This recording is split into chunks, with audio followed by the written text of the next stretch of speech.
Good morning friends, నా పేరు స్వాతి కుమార్. నేను ఇప్పుడు విజయనగరం నుంచి మాట్లాడుతున్నాను. Alok institute of industrial safety, దీని విజయనగరం డిస్ట్రిక్ట్.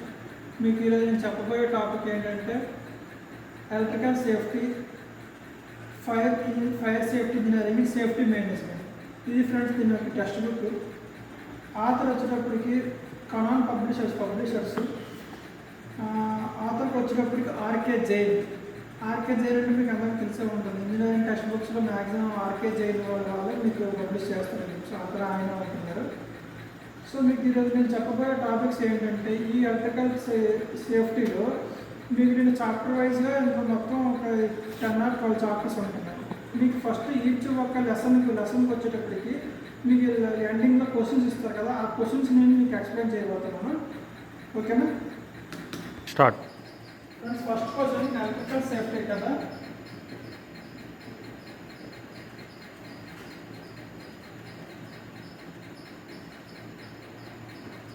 మీకు ఇండస్ట్రియల్ సేఫ్టీ 1 year కోర్స్ డ్యూరేషన్లోకి వచ్చేటప్పటికి మీకు మొత్తం 8 సబ్జెక్ట్స్ ఉంటాయి. ఎలక్ట్రికల్ సేఫ్టీ అనేది వన్ ఆఫ్ ది సబ్జెక్ట్ మాట్లాడేది. అయితే ఎలక్ట్రికల్ సేఫ్టీలో ఫస్ట్ లెసన్కి వచ్చేటప్పటికి మనం డిస్కస్ చేయబోయే లెసన్కి వచ్చేటప్పటికి introduction of electrical safety and safety management.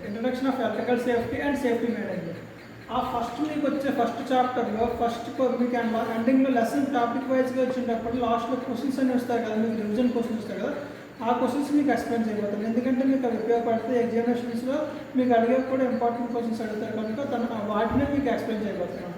అందులో ఫస్ట్ క్వశ్చన్ వచ్చేటప్పుడు list of various hazards of electricity. Hazards అంటే ఏంటంటే ప్రమాదాలు, తెలుగులో ప్రమాదాలు అంటే ఎలక్ట్రిసిటీ యూజ్ చేయడం వల్ల మీకు వచ్చే ప్రమాదాల గురించి మీకు ఎక్స్ప్లెయిన్ చేయబోతున్నాను. సరేనా? సో మీకు list of various hazards of electricity వచ్చేటప్పటికి 3 types ఆఫ్ ఎలక్ట్రికల్ హెజార్డ్స్ ఉంటుంది అన్నమాట. అంటే ప్రమాదాలు. అందులో నెంబర్ ఫస్ట్ ఏంటంటే recognized hazard in electrical shocks. Electrical shock జరుగుతుంది. షాక్ అనేది ఎలా జరుగుతుందంటే షార్ట్ సర్క్యూట్ అవ్వడం వల్ల మీకు కింద గ్రౌండ్ ఫ్లో వైర్స్ ఎక్కడైనా లీడ్స్ కట్ అయిపోవడం వల్ల వాటర్ ద్వారా వచ్చేదాన్ని రికగ్నైజ్డ్ హెజార్డ్స్ అంటే ప్రమాదాలని ఎలక్ట్రికల్ షాక్స్ అని చెప్పేసి మనం అనుకుంటాం. నెక్స్ట్ సెకండ్ వన్ వచ్చేటప్పటికి హెజార్డ్స్ ఇన్ ఎలక్ట్రికల్ బర్న్స్. మీకు ట్రాన్స్ఫార్మర్ దగ్గర హై వోల్టేజ్ టెంపరేచర్ ఇంక్రీజ్ అయిపోవడం వల్ల కానీ లేదా హీట్ ఎక్కడైనా ప్రొడ్యూస్ అయిపోయి పర్టికులర్ ట్రాన్స్ఫార్మర్స్ దగ్గర లేదా వేరే జనరేటర్స్ దగ్గర ఓవర్ టైం దాన్ని యూజ్ చేయడం వల్ల కానీ సర్టెన్ లూబ్రికేషన్స్ అందులో లేకపోవడం వల్ల కానీ వచ్చేదాన్ని ఎలక్ట్రికల్ బర్న్స్ అంటాం. బర్నింగ్ జరుగుతుంది. బర్నింగ్ ఎప్పుడు జరుగుతుంది అనేది మనం గుర్తుంచుకున్నట్టయితే ఫస్ట్ బర్నింగ్ ఒకటి, షాక్ ఒకటి. షాక్ ఎప్పుడు జరుగుతుంది? షార్ట్ సర్క్యూట్ అవ్వడం వల్ల కానీ లీడ్స్ కట్ అయిపోవడం వల్ల వచ్చే సందర్భాల్లో జరిగేది షాక్. బర్నింగ్ ఎప్పుడు జరుగుతుంది? ఓవర్ హీట్ అనేది సమ్మర్లో మీకు ఏంటంటే డివైస్ ఏదైనా సరే బర్న్ అవడానికి ఛాన్స్ ఉంటుంది షార్ట్ సర్క్యూట్ కంటే. నెక్స్ట్ థర్డ్ వన్ ఏంటంటే effect of blasts which include pressure impact. అంటే ప్రెజర్ ఇంపాక్ట్ ఆల్సో మీరు సెకండ్ వన్లోకి ఇంక్లూడ్ అవుతుంది. ఇది కూడా ఎందుకంటే ఈ ప్రెజర్ అనేది ఇంక్రీజ్ అయిపోతుంది. ఫర్ ఎగ్జాంపుల్ హీట్ అంటే ప్రెజర్ టెంపరేచర్ అనేది రైజ్ అయిపోయింది అనుకోండి, 30 degrees వద్దు. మీరు పెన్స్కి మార్టిన్ డివైస్ చూసినట్టయితే మీకు అందులో మీకు ఫైర్ పాయింట్ అనేది ఫ్లాష్ పాయింట్ అనేది మీకు రెండు మెజర్ చేస్తాం మనం. అయితే ఈచ్ లూబ్రికెంట్కి ఒక్కొక్కటి ఫైర్ పాయింట్ కొంత టెంపరేచర్ వద్ద ఫ్లాష్ పాయింట్ అనేది ఉంటుంది. అలాగే మీకు ఈ ఎలక్ట్రికల్ షాక్స్ కూడా మీకు ఎక్కడ జరుగుతాయనంటే మీకు సర్టెన్ ఫర్ ఎగ్జాంపుల్ ఒక 230 volts అనేది ఒక వైర్లో మీరు పంపించాల్సింది ఉంది, మీరు యూజ్ చేస్తున్నారు అనుకోండి. అంతకంటే ఎక్కువ వోల్టేజ్ మీరు అందులో ఆ వైర్లో నుంచి పంపించినట్టయితే ఆ వైర్ అనేది మీకు బ్లాస్ట్ అయిపోతుంది అన్నమాట. ఆ వైర్ ఏంటంటే అవుతుంది బ్లాస్ట్ అయిపోతుంది. ఎందుకంటే అంత for example 1 square mm, 2 square mm, 4 square mm అని మీకు వైర్ కాయిల్స్ ఉంటాయి. ఎలక్ట్రికల్ హౌస్ వైరింగ్లో కానీ ఎక్కడైనా యూజ్ చేస్తే కాయిల్స్ యూజ్ చేస్తారు. అదేంటంటే మనం ఫర్ ఎగ్జాంపుల్ హౌస్ హోల్డ్లో ఫ్యాన్స్కి వాటికి వాడేది ఏంటంటే 1 square, 2.5 square mm వాడతాం. ఏసీకి వచ్చేటప్పటికి 4 square mm వైర్ కాయిల్స్ వాడతాం. థిక్నెస్ ఎక్కువ ఉంటుంది, డయామీటర్ ఎక్కువ ఉంటుంది, లోపల లీడ్స్ అనేది నెంబర్ ఆఫ్ లీడ్స్ ఎక్కువ ఉంటుంది అన్నమాట. సో అదేంటంటే దేనికి ఎలా వాడాలంటే అది వాడితే మీకు బ్లాస్ట్ అనేది జరగదు. బ్లాస్ట్ అంటే ఏంటంటే ఫ్లాష్ అయిపోతుంది. బ్లాస్ట్ మీన్స్ ఫ్లాష్ ఎప్పుడు అవుతుంది? మీకు అందులో వెళ్ళే సప్లై అనేది ఇంక్రీజ్ అయిపోయింది అనుకోండి, మీకు ఫ్లాష్ అయిపోతుంది.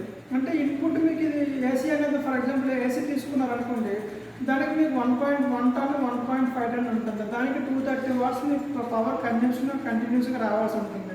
ఇప్పుడు ఫ్యాన్ అనుకోండి, 40 వాట్స్ అలా తీసుకుంటుంది. దానికి 230 వాట్స్ కంటిన్యూస్ సప్లై రావాల్సి ఉంటుంది కదా. అప్పుడు మీకు ఏంటంటే దానికి 1 స్క్వేర్ ఎంఎం కాయిల్ వేసారనుకోండి, కాయిల్ అనేది హీట్కి మెల్ట్ అయిపోతుంది, మెల్ట్ అయిపోయి బ్లాస్ట్ జరిగిపోతుంది, విచ్ ఇంక్లూడ్స్ ప్రెజర్ ఇంపాక్ట్. ఎందుకంటే ప్రెజర్ ఎక్కువ ఉంటుంది, మన ప్రెజర్ ఎక్కువ ఉండడం వల్ల ఈ ప్రెజర్ ఇంపాక్ట్ అనేది ప్రెజర్ ఇంపాక్ట్ ఉండడం వల్ల బ్లాస్ట్ అనేది జరుగుతుంది అన్నమాట. అర్థమైందా? ఈ మూడు వచ్చేటి ఈ ఫస్ట్ 3 అనేది హజార్డ్స్ ఆఫ్ ఎలక్ట్రికల్ సేఫ్టీ. ఇవి ప్రైమరీగా జరిగే యాక్సిడెంట్స్ అనేవి వీటి వల్ల జరుగుతున్నాయి అన్నమాట. అండ్ సెకండ్ క్వశ్చన్కి వచ్చేటప్పటికి ఎలక్ట్రికల్ సేఫ్టీ ఇంజనీరింగ్లో given a list of possible electrical accidents in a residential house. ఓకేనా? Given a list of possible electrical accidents అనేది రెసిడెన్షియల్ హౌస్లో ఎలక్ట్రిసిటీ వల్ల ఏ రకమైన యాక్సిడెంట్స్ జరుగుతాయని మనకు ఒక క్వశ్చన్ అడిగారు. నెక్స్ట్ క్వశ్చన్ అందులోనే ఇంకేంటంటే recommended safety precautions. Which type of safety precautions తీసుకోవడం వల్ల to be taken to avoid చేయొచ్చు సచ్ యాక్సిడెంట్స్. ఈ ఎలక్ట్రికల్ సేఫ్టీ వల్ల ఎలక్ట్రికల్ యాక్సిడెంట్స్ని రెసిడెన్షియల్ హౌస్లో జరిగే ఎలక్ట్రికల్ యాక్సిడెంట్స్ని which type of safety precautions తీసుకోవడం వల్ల వీటిని అవాయిడ్ చేయొచ్చు అన్నది ఈ క్వశ్చన్ మాట. అయితే దీనికి ఫస్ట్ వచ్చేటప్పటికి మనం ఫస్ట్ పార్ట్ చూద్దాం. Given a list of possible electrical accidents in residential house. Which type of A possibilities ఉంటాయి? పాసిబుల్స్ అనేవి ఏంటి? పాసిబుల్స్ అంటే వీలు పడే అనమాట. ఎలా వీలు పడే, ఏ రకమైన యాక్సిడెంట్స్ అవడానికి అవకాశం ఉన్నది? హౌస్ పర్సన్స్ అనేవాళ్ళు అంటే ఇంట్లో ఉండేవాళ్ళు గెట్ ఎలక్ట్రో కట్టెడ్ అంటే ఫర్ ఎగ్జాంపుల్ మొబైల్ కేబుల్ ఉన్నది అనుకోండి, ఆ కట్ అయిపోయిందని మనం చూసుకున్న టచ్ చేసినట్టయితే by touching live impression heater. For example మీరు బకెట్లో హీటర్ పెడతారు, ఆ హీటర్ పెట్టేటప్పుడు వైర్ కట్ అయింది అనుకోండి, కట్ అయిందని మనం టచ్ చేసినట్టయితే ఎలక్ట్రికల్ షాక్ అనేది జరుగుతుంది. అది ఫస్ట్ పాయింట్ అనమాట. హౌస్లో జరిగే రెసిడెన్షియల్లో జరిగే ఎలక్ట్రికల్ యాక్సిడెంట్స్లో మేజర్లో ఎలక్ట్రికల్ హీటర్ అనేది ఫస్ట్ మాట. ఓకే. సెకండ్ వన్కి వచ్చేటప్పటికి రూమ్ హీటర్స్ అనేవాళ్ళు ఏంటంటే బాగా కోల్డ్ ప్రదేశాల్లో ఉండేటాళ్ళు ఏంటంటే ఈ హౌస్లో వన్ సైడ్లో మీకు రూమ్ హీటర్స్ అనేవి పెట్టుకుంటారు. లేదా మీకు ఎలక్ట్రికల్ హీటర్స్ కూడా వచ్చాయి. కొన్ని ఎలక్ట్రికల్ హీటర్స్ కూడా హీట్ని ప్రొడ్యూస్ చేస్తాయి. అవి ఏంటంటే మనకి 30 degrees టెంపరేచర్ వద్ద మనం హీట్ని అనేది మనం మెజర్ చేసుకోవాలి. Normal room temperature 30 degrees centigrade ఉంటుంది. మన బాడీ టెంపరేచర్ 30 degrees, 98.5 మన బాడీ టెంపరేచర్. రూమ్ టెంపరేచర్కి వచ్చేటప్పటికి 30 degrees ఉంటుంది, 32 అలా ఉంటుంది. కానీ మనకి వింటర్లోకి వచ్చేటప్పటికి తగ్గిపోతుంది, ఒక 20-25 అలా వస్తుంది. మనం దాన్ని కోల్డ్గా ఫీల్ అవుతాం. అప్పుడు మళ్ళీ మనం నార్మల్ రూమ్ టెంపరేచర్ 30కి రావాలని చెప్పి మనం హీటర్స్ని యూజ్ చేస్తాం. ఓకేనా? హీటర్స్ని యూజ్ చేసేటప్పుడు ఏంటంటే అది ఓవర్గా హీట్ అయ్యి రన్నింగ్ ఎక్కువ టైం మనం దాన్ని వర్కింగ్ కండిషన్లో ఎక్కువ టైం యూజ్ చేసినట్టయితే అది బర్న్ అయ్యే ఛాన్స్ ఉంది. కాబట్టి రూమ్ హీటర్స్ వల్ల సెకండ్ పాయింట్ అన్నమాట రెసిడెన్షియల్ హౌస్లో యాక్సిడెంట్స్ జరగడానికి. థర్డ్ పాయింట్ ఏంటంటే electrical appliances given shock. Electrical appliances ఏదైనా అవ్వచ్చు, వాటర్ కెట్లర్ అవ్వచ్చు, లేదంటే మొబైల్ ఛార్జర్ చెప్పాను కదా, మొబైల్ ఛార్జర్ అయి ఉండొచ్చు, మోటార్ అంటే ఎలక్ట్రికల్ మోటార్స్ ఉంటుంది కదా, స్విచ్ బోర్డ్ ప్యానల్స్ మోటార్స్ అయి ఉండొచ్చు. లేదంటే మీరు ఒక దగ్గర నుంచి ఇంకో దగ్గరికి ఎక్స్టెన్షన్ బాక్స్ యూజ్ చేస్తారు కదా, ఎక్స్టెన్షన్స్ వైర్స్ మీకు లెన్స్ సరిపోతే ఎక్స్టెన్షన్ యూజ్ చేస్తారు కదా, ఆ ఎక్స్టెన్షన్స్ బాక్స్లో ఎక్కడైనా వైర్ కట్ అయ్యి అది పట్టుకున్నా దాని ద్వారా కూడా మీకు ఎలక్ట్రికల్ షాక్ అనేది తగలచ్చు. ఇలా మీకు చాలా రకాలుగా మీకు ఎలక్ట్రికల్ షాక్ తగ్గడానికి అవకాశం ఉంటుంది. నెక్స్ట్ ఇంకా ఏంటంటే ఫ్యాన్ ఫాల్ డౌన్ అంటే ఫ్యాన్ అనేది పైన హుక్తో నట్ అండ్ బోల్ట్ పెట్టి మనం కరెక్ట్గా ఫిక్స్ చేయాల్సి ఉంటుంది. దానికి ఎండ్లో బోల్ట్ ఎండ్లో కాటర్ పిన్ అని ఉంటుంది, కాటర్ పిన్. ఆ పిన్ని పోలిస్తారు. ఆ కాటర్ పిన్లో ఒక చిన్న హుక్ ఉంటుంది. ఆ హుక్ని పెట్టి దాని ఇలాగా డిఫరెంట్ డైరెక్షన్లో మనం దాన్ని విడగొడతాం అన్నమాట. అప్పుడు మీకు దాన్ని ఏంటంటే ఒకవేళ మీకు బోల్ట్ అనేది లూజ్ అయినా ఈ కాటర్ పిన్ అనేది దాన్ని ఎండ పొజిషన్, ఈ కాటర్ పిన్ అనేది దాన్ని ఇలాగా స్టక్ పొజిషన్లో ఉంటుంది. ఇలా బోల్ట్ మీకు లూజ్ అయినా ఇలా స్టాప్ చేసి ఉంచుతుంది అన్నమాట. దానివల్ల మీకు ఫ్యాన్ ఫాల్ డౌన్ అనేది జరగకుండా ఉంటుంది. మీరు ఎప్పుడైనా కాటర్ పిన్ కానీ పెట్టకుండా ఉన్నట్టయితే మీరు ఫ్యాన్ ఫాల్ డౌన్ అయిపోతుంది. అది one of the fourth point అన్నమాట. నెక్స్ట్ ఫిఫ్త్ పాయింట్ వచ్చేటప్పటికి electrical fire resulting in destruction. Fire destruction పక్క వాళ్ళ ఇళ్ళలో ఎవరైనా గ్యాస్ సిలిండర్స్ ఏమైనా బర్న్ అయినా వాళ్ళు కంటిన్యూస్గా స్టవ్స్ యూజ్ చేసినా వాటిపైన కోల్డ్ అనేది చల్లబరచడం కానీ ఏదైనా చేయకపోయినా దానివల్ల డిస్ట్రక్షన్ అంటే విధ్వంసం అన్నమాట. ఈ విధ్వంసం అనేది ఎలాగైనా జరగచ్చు. మీరు కంటిన్యూస్గా ఇంట్లో మొత్తం హౌస్ అప్లయన్సెస్ అన్నీ మీరు యూజ్ చేశారనుకోండి, ఓవర్ హీట్ అయిపోతాయి వైర్ కాయిల్స్ మొత్తం, tube lights, fans, grinds. Some టైమ్స్లో మీరు మ్యారేజ్ సిచ్యువేషన్ అవ్వచ్చు, ఇంకేదైనా పండుగ సిచ్యువేషన్లో హౌస్ హోల్డ్ అప్లయన్సెస్ అన్నీ మీరు యూజ్ చేస్తారు. అప్పుడు అప్లయన్సెస్ ఎస్పెషల్లీ సమ్మర్లో మీరు ఏసీ ఎక్కువ వాడుతుంటారు కంటిన్యూస్గా. అది ఏంటంటే కొంచెం లిమిట్ దానికి కూడా రెస్ట్ ఇవ్వాలి. ఆ టైంలో మనం ఏమైనా ఇవ్వకపోయామనుకోండి డిస్ట్రక్షన్ అనేది జరుగుతుంది, అంటే విధ్వంసం జరుగుతుంది అన్నమాట. అప్పుడు electrical fire resulting in destruction. ఓకేనా? ఈ 5 పాయింట్స్ అనేది మీకు given list of possible accidents in residential house. Residential హౌస్లో మీకు పాసిబుల్గా ఈ 5 పాయింట్స్ పాసిబుల్గా మీకు యాక్సిడెంట్స్ జరగడానికి అవకాశం ఉన్న 5 పాయింట్స్ ఇవి గుర్తుంచుకోండి. మీకు ఇప్పుడు రికమెండెడ్ ప్రికాషన్స్, వీటి ప్రికాషన్స్ ఏ విధంగా తీసుకోవాలి to take and avoid such accidents. ఈ యాక్సిడెంట్ అవ్వకుండా ప్రికాషన్స్ ఏమేమి తీసుకురాని దాని గురించి మీకు చెప్పబోతున్నా. స్టార్ట్. ఫ్రెండ్స్, ఇప్పుడు రికమెండెడ్ సేఫ్టీ ప్రికాషన్స్ మనం ఫస్ట్ పార్ట్ చూసాం కదా. ఇప్పుడు safety precautions to taken to avoid such accidents. ఆ హౌస్ హోల్డ్స్లో యాక్సిడెంట్స్ ఎలా జరుగుతున్నాయి వాటి యొక్క ముందు ఫస్ట్ క్వశ్చన్లో తెలుసుకున్నాం కదా. ఇప్పుడు వాటిని ఎలా అవాయిడ్ చేయాలి అంటే దాని గురించి మనం తెలుసుకోబోతున్నాం. ఫస్ట్ ల్యాక్ ఆఫ్ అవేర్నెస్, అంటే అవేర్నెస్ లేకపోవడం వల్ల జరిగే ప్రమాదాలను మనం హౌస్ హోల్డ్స్ యాక్సిడెంట్స్ అంటాం. వాటిని ఎలా నివర్తించాలి అంటే ఎలా అవాయిడ్ చేయాలి అంటే అన్సేఫ్ అప్లయన్సెస్ అంటే ఫర్ ఎగ్జాంపుల్ ఏంటంటే అన్సేఫ్ అప్లయన్సెస్. ఫర్ ఎగ్జాంపుల్ మీరు ఒక ఏదైనా కట్ చేయాలనుకోండి, వెల్డింగ్ అవ్వచ్చు, లేదంటే కటింగ్ మిషన్ ఉంటుంది. ఆ కటింగ్ మిషన్ యూజ్ చేసేటప్పుడు మీరు హ్యాండ్స్ గ్లౌజ్ తప్పనిసరిగా వేసుకోవాలి. నెక్స్ట్ హెల్మెట్ అనేది గాగుల్స్ కానీ హెల్మెట్ కానీ కంపల్సరీ యూజ్ చేయాలి. ఆ అన్సేఫ్ అప్లయన్సెస్ అంటే ఏంటంటే మీరు సేఫ్టీ ప్రికాషన్స్ తీసుకోకుండా ఏదైనా పని చేయాలని అన్నప్పుడు మీకు జరిగే యాక్సిడెంట్స్ జరుగుతుంటాయి కదా. దానికోసం అని చెప్పి అన్సేఫ్ అప్లయన్సెస్ అంటే ఆ వర్క్ని ఆ జాబ్ని చేయాలంటే మీరు సేఫ్టీ ప్రికాషన్స్ తీసుకున్నాకే ఆ జాబ్ని ఆ కటింగ్ మిషన్ అంటే చేయాలి. ఒక రాడ్ని కటింగ్ మిషన్తో కట్ చేసేటప్పుడు మీకు డస్ట్ పార్టికల్స్ అన్నీ వస్తాయి, లేదంటే మీకు షాక్ కొట్టడానికి మీకు ఎత్తలేకపోతే షాక్ కొట్టడానికి మీకు ఉంటుంది. అందులో గ్లౌజ్ యూజ్ చేయాలి, గ్లాస్కి లేదా హెల్మెట్ యూజ్ చేయాలి. ఇవి యూజ్ చేసిన తర్వాతనే మీరు కట్ చేయాలి. అన్సేఫ్ అప్లయన్స్ అంటారనమాట. Burning of insulation, for example మీకు వైర్ కాయిల్ ఉన్నది, 1 స్క్వేర్ mm కాయిల్ ఉంటుంది కదా, వైర్ ఉంటుంది కదా. ఆ లోపల ఇన్సైడ్ ఉండేది కాపర్ ఉంటుంది, బయట ఎక్స్టర్నల్గా ఉండేది ఇన్సులేషన్ అంటాం. ప్లాస్టిక్ ఫైబర్తో ఇన్సులేట్ చేయబడుతుంది. ఆ బర్నింగ్ ఆఫ్ ఇన్సులేషన్ ఎప్పుడైతే మనకి ఎక్కడైనా ఒక దగ్గర బర్నింగ్ ఆఫ్ ఇన్సులేషన్ కనిపించింది అనుకోండి, దాన్ని మనం కట్ చేసి మళ్ళీ దాన్ని రిమూవ్ చేసి మళ్ళీ దాన్ని ఇన్సర్ట్ చేసి దాన్ని టైట్ చేసి మళ్ళీ మనం ఇన్సులేషన్ టేప్తో యూజ్ చేసి ఇన్సులేషన్ చేయాలి. అలా టేప్తో మనం ఒక దగ్గర బర్న్ అయింది కదని చెప్పి మనం వదిలేస్తే దాన్ని కట్ అయిపోయి మళ్ళీ మనకు ఎలక్ట్రికల్ షాక్ కొట్టడానికి అవకాశం ఉంటుంది. ఎక్కడైతే మనకి బర్న్ అయ్యిందో ఆ పార్ట్ని కట్ చేసిన తర్వాత మళ్ళీ దాన్ని ట్విస్ట్ చేసి ఎలక్ట్రికల్ టేప్ చేసిన తర్వాత ఇన్సులేషన్ అంటారు అన్నమాట. ఇన్సులేషన్ చేసి మనం యూజ్ చేయాలి దాన్ని. కేర్లెస్ యూజ్, మరి కేర్లెస్ యూజ్ కోసం మీకు అందరికీ తెలిసిందే కదా. ఇవన్నీ మనం చెప్పుకునే దాన్ని కేర్లెస్ యూజ్ కింద వస్తుంది. ఎందుకంటే చూసినా పట్టించుకోకపోవడం వల్ల ఈ బర్నింగ్ అనేది రియాక్షన్స్ అనేది జరగడం అనమాట.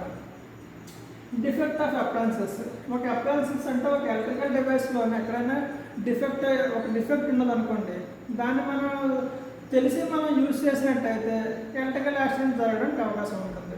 దాన్ని రెక్టిఫై చేసుకొని ఆ డిఫెక్ట్ ఏంటో తెలుసుకొని దాన్ని రెక్టిఫై చేసుకొని మళ్ళీ మనం దాన్ని యూజ్లో తెచ్చుకొని వాడుకలో తెచ్చుకొని వాడితే పర్వాలేదు, కానీ లేకపోతే ప్రమాదం జరగడానికి అవకాశం ఉంటుంది.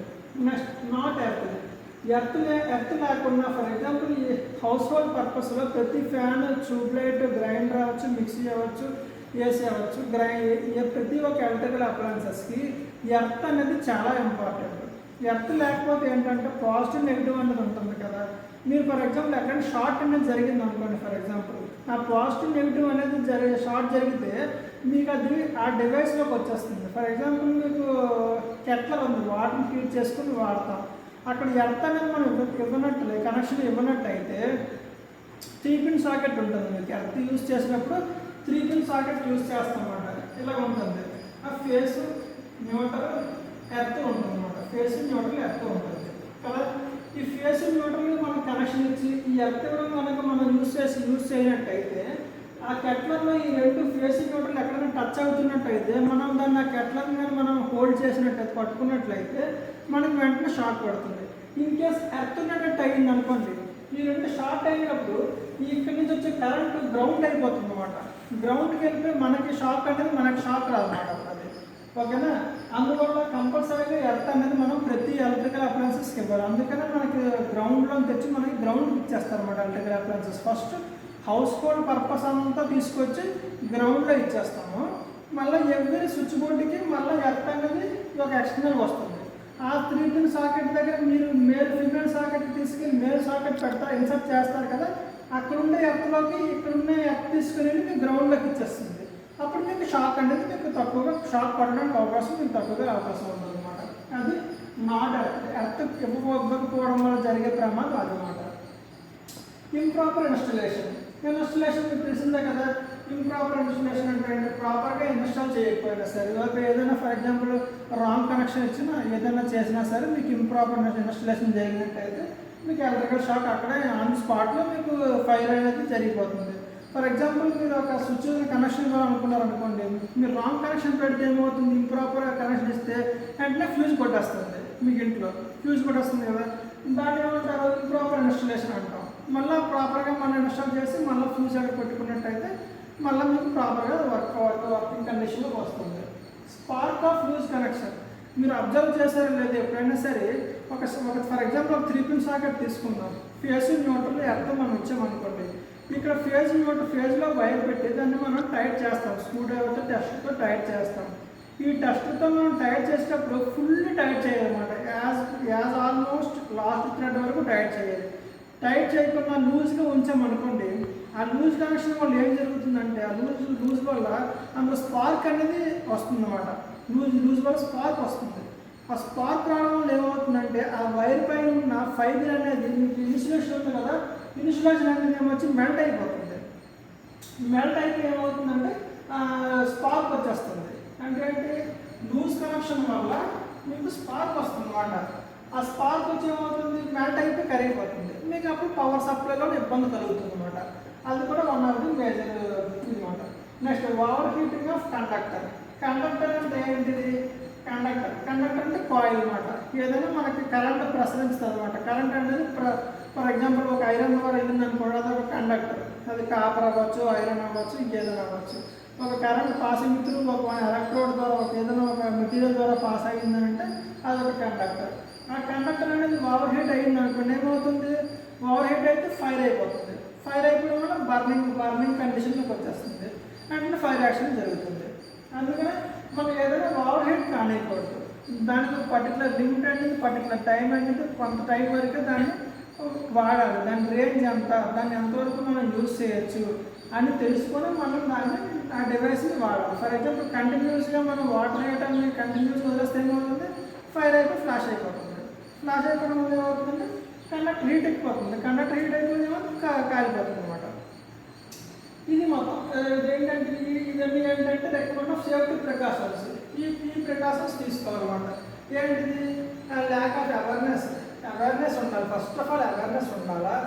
అన్సేఫ్ అప్లయన్సెస్ని మనం యూజ్ చేయకూడదు. Installation burning చూసుకోవాలన్నమాట. ఇన్స్టలేషన్ ఎలా ఉందో చూసుకోవాలి.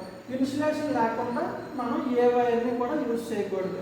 ఇన్సులేషన్ ఎక్కడైనా కట్ అయినట్టయితే మనం ఎక్కడైనా ఇన్సులేషన్ చేసి వాడాలి, లేకపోతే బర్నింగ్ జరుగుతుంది. కేర్లెస్ యూజ్ అది ఎవరికి మంచిది కాదు. కేర్లెస్ యూజ్ అనేది మంచిది. కేర్లెస్ యూజ్ అనేది ఉన్నట్టయితే ఇవన్నీ జరగడానికి అవకాశం ఉంటుంది. Next defect of appliances. అప్లయన్సెస్లో ఎలక్ట్రికల్ అప్లయన్సెస్ అవ్వచ్చు, ఏదైనా వాషింగ్ మిషన్ అవ్వచ్చు, ఇంకేదైనా అప్లయన్సెస్ వెళ్తాం కదా, వాటిలో ఎక్కడైనా డిఫెక్ట్ ఉన్నట్టయితే మనం రెక్టిఫై చేసుకుని దాన్ని వాడాలి. లేదంటే ఇంకా ఎనదర్ ప్రాబ్లం వచ్చే అవకాశం ఉంది. నెక్స్ట్ నాట్ ఎర్త్ గురించి మీకు చెప్పాను కదా, ఫేస్ న్యూట్రల్లో ఎర్త్ అని చెప్పాను కదా. ఎర్త్ ఒప్పడం వల్ల ప్రమాదం, చాలా ప్రమాదం ఎర్త్ కూడా. ఇది one of the most important అనమాట. హౌస్ అప్లయన్సెస్లో కంపల్సరీగా ఎర్త్ అనేది ఉండాలి. ఎర్త్ లేకపోతే ఒక ఫ్రిడ్జ్ అవ్వచ్చు, టీవీ అవ్వచ్చు, ఏదైనా సరే డివైస్ పాడైపోతుంది. నెక్స్ట్ ఇంప్రాపర్ ఇన్స్టలేషన్ మీకు తెలుసు కదా. ఫ్యూజ్ గురించి చెప్పాను కదా, మీకు ఫేస్ ఇన్వర్టర్లో ఎవరైనా తెలియని వాళ్ళు కొత్తగా నేర్చుకున్న వాళ్ళు ఎవరైనా ఇంప్రాపర్ రాంగ్ కనెక్షన్ ఇచ్చారనుకోండి, ఫ్యూజ్ కట్ అయిపోతుంది. మళ్ళీ ఇంప్రాపర్ ఇన్స్టలేషన్ ప్రాపర్గా చేయకపోవడం వల్ల మీకు అప్పుడు మళ్ళీ దాన్ని రెక్టిఫై చేసుకోవాలన్నమాట. అది one of the example. Spark of loose connection. Loose connection వల్ల చెప్పాను కదా ఏమవుతుందో, లూజ్ కనెక్షన్ వల్ల ఏమవుతుంది, మెల్ట్ అయిపోతుంది. లూజ్ కనెక్షన్ వల్ల కాపర్ అనేది మెల్ట్ అయిపోతుంది, దానిపైన ఇన్స్టలేషన్ కూడా మెల్ట్ అయిపోతుంది. మెల్ట్ అయితే మీకు మరి పవర్ సప్లై అనేది రాదు, అది ఫేస్లో జరుగుతుంది. సరేనా, ఫేస్లో మీకు ఏంటంటే సప్లై ఫేస్లో ఉన్నాయి కదా, ఫేస్లో మీకు వచ్చేటప్పటికి ఫేస్లో మీకు ఫేస్ ఇన్వర్టర్ ఇక్కడికి వచ్చేటప్పుడు మీకు ఇది లూజ్ కనెక్షన్ ఇస్తే మీకు మెల్ట్ అయిపోతుంది.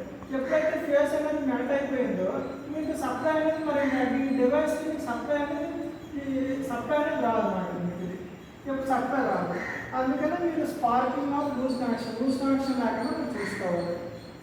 Next over heating of conductor. Over heating of conductor అని చెప్పాను కదా, కండక్టర్ ఏదైనా ఓవర్ హీట్ అవ్వకూడదు. హీట్ అయ్యిందంటే బర్న్ అయిపోతుంది. బర్న్ అయితే నెక్స్ట్ నుంచి బ్లాస్ట్ అవ్వడం, దానికి ఇవన్నీ మిగతా యాక్షన్స్ అనేది చేయడానికి అవకాశం ఉంటుంది. అంటే ఎంతవరకు యూజ్ చేయాలో, దాని టెంపరేచర్ ఎంతో, దాని హీటింగ్ కాయిల్ యొక్క కండక్టివిటీ ఎంత ఉందో అంతవరకే మనం దాన్ని యూజ్ చేయాలి. ఓవర్ హీట్ చేసినట్టయితే మెల్ట్ అయిపోతుంది.